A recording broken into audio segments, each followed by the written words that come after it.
Away from Berkeley, California, Marty Grimes. Sometimes I wish I had a me for me. To tell you the shit I've been through, we gotta be in person if we need the speed. I had to hustle to flip and finesse, I ain't grow up on Easy Street. Barely be posting my W's, I know what happened, you don't need to see. It don't change what it mean to me. How's it going? What's the word? My name is Ryan Wallace. I'm the co-founder and co-owner of Lonely Floater, and today we are here with Mr. Yaya, Mr. Marty Grimes. My brother, I appreciate you for having me, dog. Thank you, bro. Yes, sir. Yes, Appreciate sir. you. Yeah. How you doing? I'm good, man. How are you? How's your day been? Never complain, you know? Yeah, all good vibes, good energy. So, Marty, tell us a little bit about yourself. About me. First off, Marty Grimes is an artist first. So I'm from the Bay, Berkeley, California to be exact. Every Yeah. Started off making music in high school. Was playing sports first, but transitioned to the music, and then through the music fell into it with cannabis as far as working on a podcast. Okay. That was called Loaded Up. Like we accumulated like 350K subscribers. Shout out the whole family on Loaded Up. But they educated me on cannabis in hella different ways. Plus we smoked the craziest shit. 2-pound joints, like. They done did 100 dabs, some crazy shit like that. Yeah, it was a lot of fun moments, but that became incorporated into my music as well. So like I found out smoking like opened up a different creative aspect for me when it came to the music, you know, my thought process or you gave you an outlet to explore, yeah. Yeah, exactly. Cool. A new path, you know what I mean, or a different path, I'll say. And then with that being said, and the things that started to move in California and the ways of everything of brands and owning your own and having your own and working with different companies, I got to create my own brand through the music. Okay. And then partner with a social equity brand in the Bay out of Oakland to bring it to life pretty much. Like, come in and see what they were growing. And it was dope because it was through a very personal, I'll say, relationship that made the connection. So it's somebody that can be trusted, you know what I mean? A family member, somebody good on their word, you know what I mean? So yeah, once the connection happened, like we seen that the vision was the same, like we were on the same path and kind of on the same level, and then we made it happen and we got in the High Times first in Oakland, which was fire. Wow, yeah. Yeah, and then we got in the Cookies Maywood, which was fire down in LA. And that bounced into like the Herbarium, Blunts and More. Now we on Padre Mood Delivery Service, like all these little avenues. That's all just by us too. No big team yet, no big company yet, but yeah, it's fire to see it roll. In the foreground. You're the building blocks, exactly, which is fire. And you're obviously making moves. Like the Yaya brand is insane, bro. Yeah, I gotta try that. People love it, 100%. Oh, I got you. Last time I had some Marty weed, I felt like rapping my damn self. Come on, if it's in my joint, it's A1 at all times. Okay. Yeah, I definitely feel spoiled when it comes to that aspect of life. Yeah? Yeah. All right, so tell me a little bit more about your music. What are your musical influences? My musical influence, well, shit, I mean, off top, being from the Bay, we're going to say 40, Mac Dre, Short, Federation back then.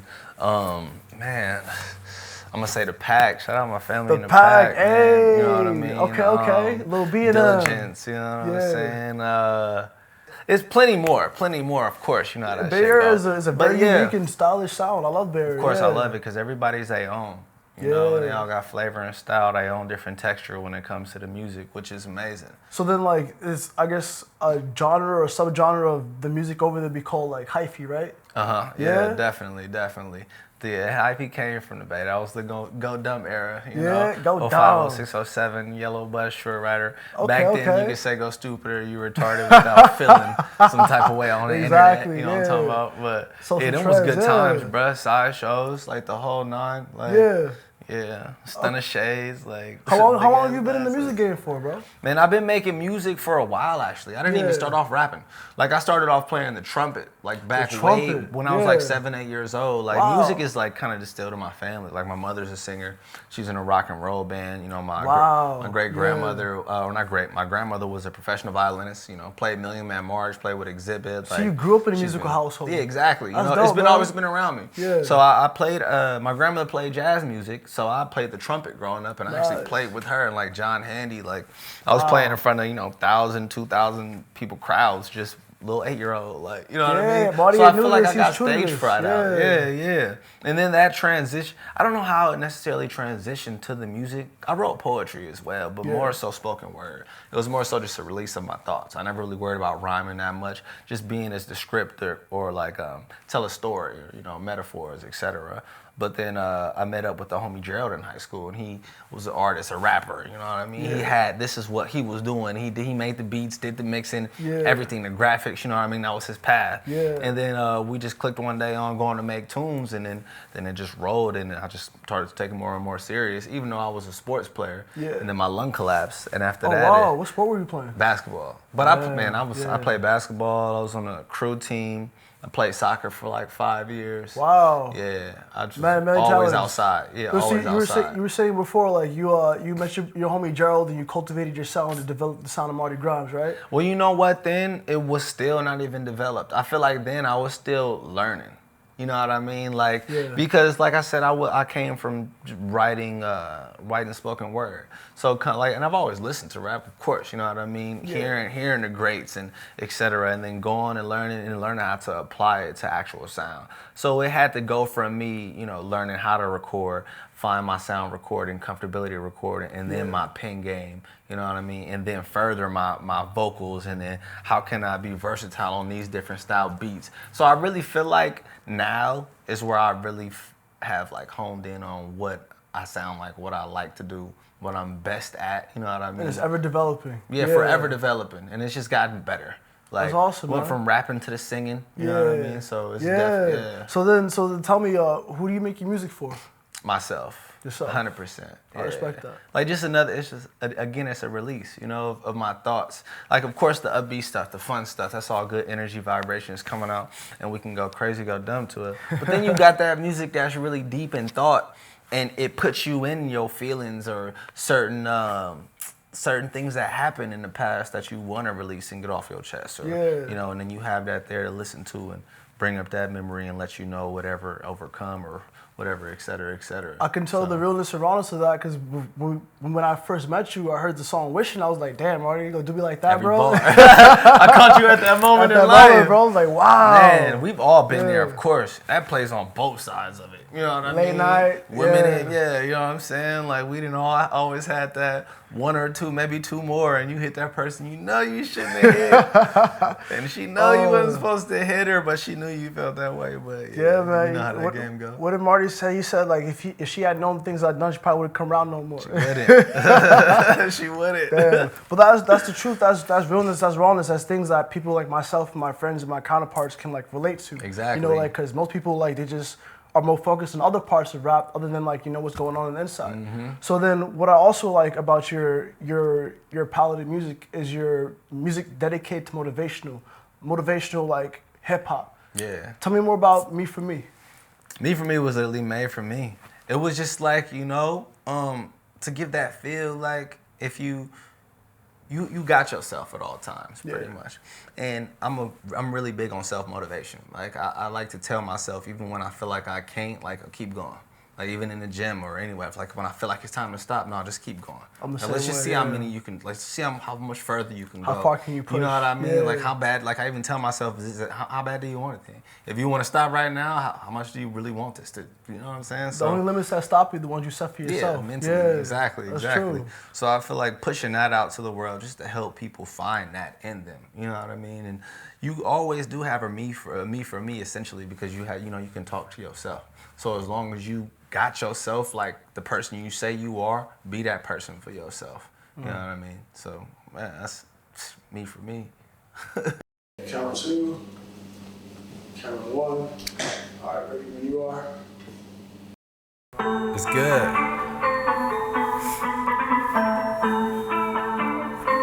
Yeah. All the way from Berkeley, California, yeah. Marty Grimes. Sometimes I wish I had a Me For Me. To tell you the shit I've been through, we gotta be in person if we need the speed. I had to hustle to flip and finesse, I ain't grow up on easy street. Barely be posting my W's, I know what happened, you don't need to see. It don't change what it mean to me. And you niggas niggas scared to put your niggas on. Industry dick these niggas sitting on. Can't trick on the bitch, my mama need it all. Love when they ask what it's hitting for. Have you ever asked you what you living for? My pops know what I'm in the kitchen floor. He had to show me how to whip it slow. I keep my life on the low, it ain't a show. Yeah. See, I got what you need. Got it on that, got it on tap. It's all at me. Yeah. It ain't for free. I got a tax to cover the tab. We all gotta eat. Sometimes I wish I had a me for me. To tell you the shit I've been through, we gotta be in person if we need to speak. I had to hustle to flip and finesse. I ain't grow up on the easy street. Barely be posting my W's, I know it happened, you don't need to see. It don't change what it mean to me. Sometimes I wish I had a me for me. You rather have loyalty or love, it's the difference. Your loyal niggas gon' hold you down till the mission finish. The envious love turn to hate and they get to switching. Be seeing these dogs barking hard and turn to bitches, I need all of that. I'm from the Bay where it's places that you could get hit for the choice of your starter cap. And shit could get dangerous and we can start aiming and I can find out where your heart is at. Why I'ma go to the club when these bitches just wanna hang out where the dollars at. And they know I got the party packed, yeah. When they think you on, they gon' hit your phone. Shit so wrong, when they see you down, they don't come round, can't be found. I say get your bands, them ain't your friends. Trust no man, go feed your fam. Remember the purpose and stick to the plan. Yeah, to tell you the shit I've been through, we gotta be in person if we need to speak. See, I had to hustle to flip and finesse, I ain't grow up on the easy street. I barely be posting my W's, I know it happened, you don't need to see. It don't change what it mean to me. Sometimes I wish I had a me for me. To tell you the shit I've been through, we gotta be in person if we need to speak. I had to hustle to flip and finesse, I ain't grow up on the easy street. I barely be posting my W's, I know it happened, you don't need to see. It don't change what it mean to me. Sometimes I wish I had a me for me. Yeah. Shout out Lonely Floater. Me for me. All the way from Berkeley, California, yeah. I go by Marty Grimes. Yeah. Tough.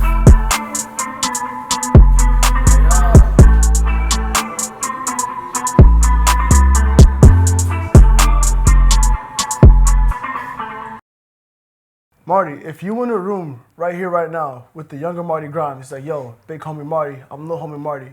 I want to be successful in life. I don't know if it's going to be following my degree plan or like, you know, becoming my own kind of entrepreneur or helping my family business and stuff like that. What advice would you give to him to get him on the feet, to motivate him? I would tell him just live, honestly. Just figure it out. You know, you got to experience life to know what you want to do, what you like. And then once you figure out what that passion is and where you see yourself headed in that direction, you figure out how to make that lucrative. And that's it. That should be your focus. Like, I love doing this much.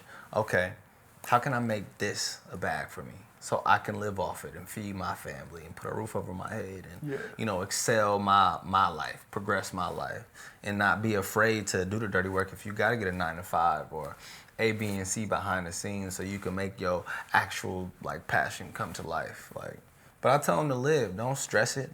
Don't try and rush life. Everything comes to you when it's supposed to. You know, it's happening for you, not to you. Like, that's that.